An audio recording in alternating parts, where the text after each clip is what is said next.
All right, so here they give us matrices A, B, C, and D. And they want us to find a -1 times AC and a 3 times DB. Now, if you remember what I said, we always want to check and to see if those will work both cases before we even start. So AC. Well, A is what? A 2 by 3. That's A. And C is a 3 by 3.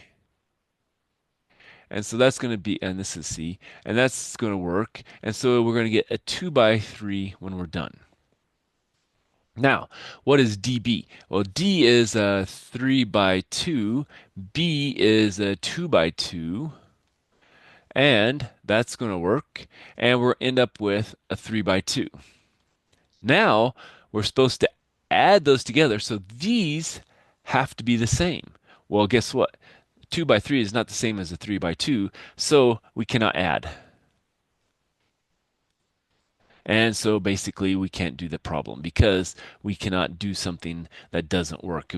We can do that piece, we can do that piece, but then we can't do that piece. Okay. So again, checking throughout the whole thing first, doing, table like this and down. And then, at the end, you can't add, then you're done and you don't have to worry about anything else. Okay. All right. So let's go to another one. All right, so here we're supposed to find w, x, y, and z such that we have this following statement. Well, again, in the book, it says one way is to take and add everything on the left and then set things equal. Another way is we could take this whole matrix and subtract it from this matrix, and then we could solve, and whatever's an equal, it's going to be that way. I'm going to suggest let's take and subtract off 4 minus 2 minus 3, 0, and subtract off 4 minus 2, 3, 0, and I better put a minus there.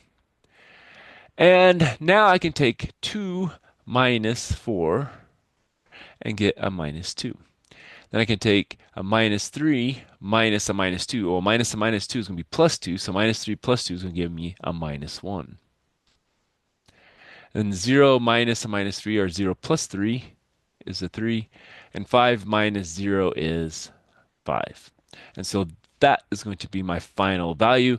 And so that's going to be, if they want it written out, then W equals a minus 2, and then X is equal to a minus 1, and then Y is equal to a 3, and Z equals a 5. If they want to actually, kind of written out. Otherwise, we have this matrix, W, X, Y, Z is equal to that. And so then, you can just get it directly from there and you don't have to worry about it. So it kind of depends on how they want the final format as far as, what do they want to see in the problem. All right, so let's stop there and we'll come back for some more.